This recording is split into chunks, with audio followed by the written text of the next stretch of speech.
Selamat pagi anak-anak semuanya. Assalamualaikum warahmatullahi wabarakatuh. Bagaimana kabar kalian di pagi hari ini? Mudah-mudahan selalu sehat dan tetap semangat untuk belajar.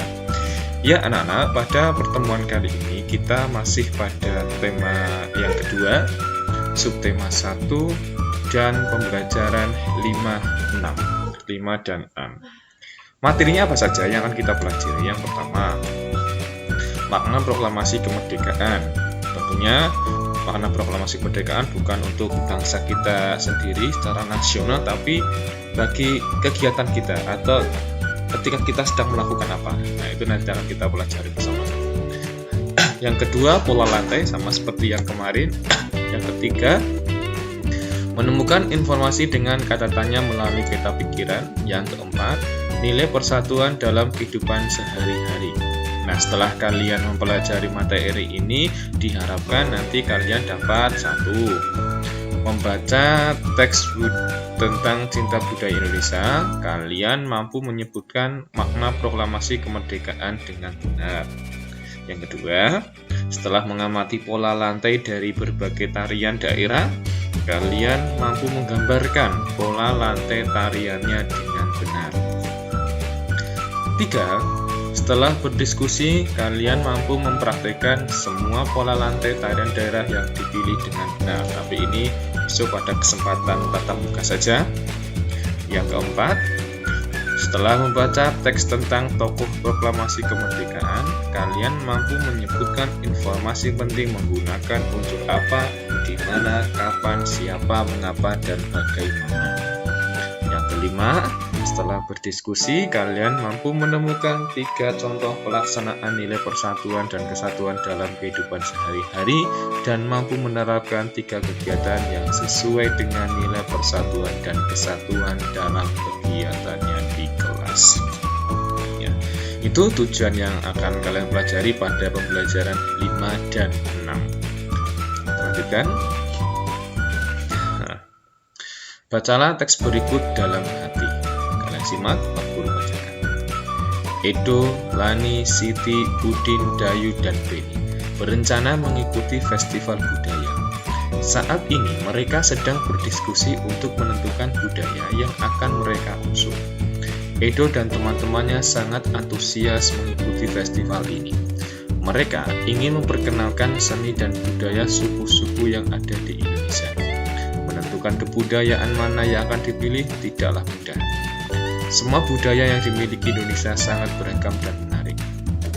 Akhirnya, Edo dan teman-temannya memutuskan untuk memperkenalkan permainan rangku alu. Permainan rangku alu berasal dari Nusa Tenggara Timur. Dalam masyarakat Manggarai, rangku alu dilakukan untuk merayakan hasil panen perkebunan dan tani. Edo dan teman-temannya sangat bangga dengan kebudayaan Indonesia. Nah, di situ Edo bersama teman-temannya mengikuti festival budaya sehingga mereka menentukan apa yang akan mereka tampilkan. Mereka akhirnya memilih rangku alu yang berasal dari NTT. Rangku alu ini dilakukan ketika masyarakat merayakan hasil panen perkebunan ataupun pertanian. Ceritakan tentang makna proklamasi kemerdekaan yang tercermin pada kegiatan Edo dan teman-temannya. Yang kedua, apa yang kamu pelajari dari kegiatan Edo dan teman-temannya terkait makna proklamasi kemerdekaan. Dan yang ketiga, berikan contoh penerapan makna proklamasi kemerdekaan dalam kehidupan sehari-hari, baik di rumah, sekolah, dan masyarakat. Untuk kegiatan ini, Pak Guru sudah memberikannya pada lembaran kertas yang kemarin orang tua kamu ambilkan. Sehingga nanti kalian cukup mengerjakan pada lembaran kertas yang sudah Pak Guru berikan kepada orang tua. Oke, bisa dipahami ya. Nah, rangku alu itu merupakan salah satu permainan asli tradisional dari Indonesia. Memang cinta terhadap seni Indonesia ini merupakan perwujudan dari makna proklamasi kemerdekaan. Dalam mewujudkannya, kamu membutuhkan kerjasama dengan orang lain. Indonesia memiliki ragam tarian yang sangat indah. Keragaman tersebut menambah kekayaan Indonesia yang luar biasa. Seperti dari pertemuan-pertemuan yang sebelumnya kalian juga sudah mempelajari pola lantai, ya, merupakan sebuah pola yang digunakan penari ketika menari. Nah, amati gambar berikut beserta pola lantainya. Nah, ini tari apa anak-anak? Silahkan kalian jawab sendiri. Nanti kita lihat slide berikutnya. Nah, ini beberapa contoh tarian gairah. Ada pula pola yang digunakan. Oke. Sudah ditentukan tariannya apa? Nah, disesuaikan. Sodati ini dari Aceh, betul tidak? Bisa menjawab sendiri. Andun dari Bengkulu, tari Tandak dari Riau, tari Tambun dan Bungai Kalimantan Tengah. Nah, kalau kalian amati gambar tersebut, tentunya sekilas saja kalian sudah bisa menyimpulkan pola lantai yang digunakan itu apa. Oke.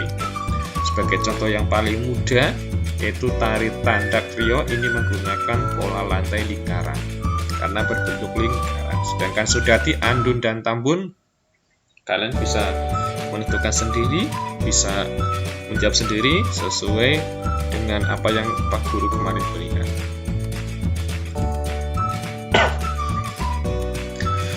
Menjadi petugas bendera tidaklah mudah. Tugas tersebut tidaklah mudah karena dibutuhkan kerjasama tim.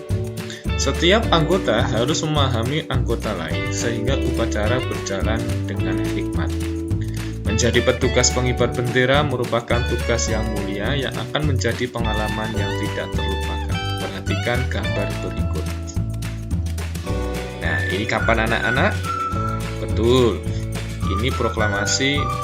Ini pada acara peringatan HUT proklamasi yang ke-75 kemarin ya, tahun 2020. Nah, kalau ini tahun berapa? Ini pastinya sebelum 2020, tapi ketika tadi Pak Guru mengambilnya di tahun 2019.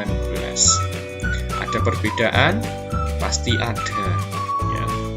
Yang sebelah kiri hanya 3 orang menggunakan masker, sebelah kanan banyak orang berdekatan tidak menggunakan masker. Hal ini sudah menunjukkan perbedaan yang sangat terlihat karena alasan dari pandemi corona ini. Okay. Nah, perlu anak-anak ketahui untuk yang sebelah kiri ini, ya, untuk yang sebelah kiri ini, yang ini pengibar bendera pada tahun 2020 ini peserta penurunnya itu hanya berjumlah 8 anak-anak. Hanya berjumlah 8. Sedangkan yang ini, yang sebelum masa pandemi corona, ini jumlahnya ada 68 pengibar bendera peserta bendera. Nah, jadi di sini perbedaannya sudah sangat jelas sekali ya. Nah, ini kalau besok kalian jadi salah satu paskibraka nasional, tentunya akan menjadi suatu pengalaman yang sangat menyenangkan dan tidak akan terlupakan. Ini lagi. Ini pengibaran bendera saat proklamasi kemerdekaan. Sangat berbeda sekali. Ya. Sangat berbeda sekali suasananya, pakaiannya, tetapi rasa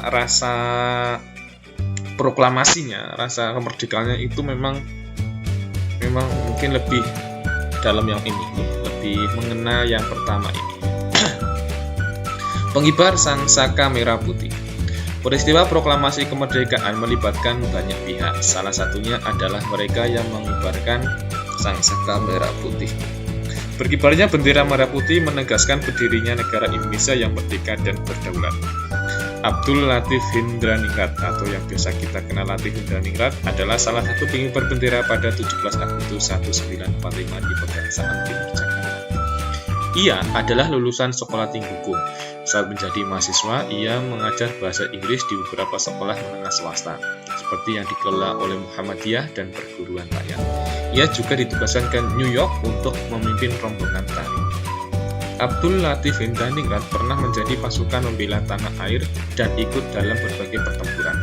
Ia pernah menjabat komandan komando kota ketika Belanda menyerbu Yogyakarta pada tahun 1948. Kemudian ia ditunjuk sebagai atase. Atase ini semacam duta besar, ya, utusan pemerintahan untuk negara Filipina tahun 1952, lalu dipindahkan ke Washington, Amerika Serikat hingga tahun 1956.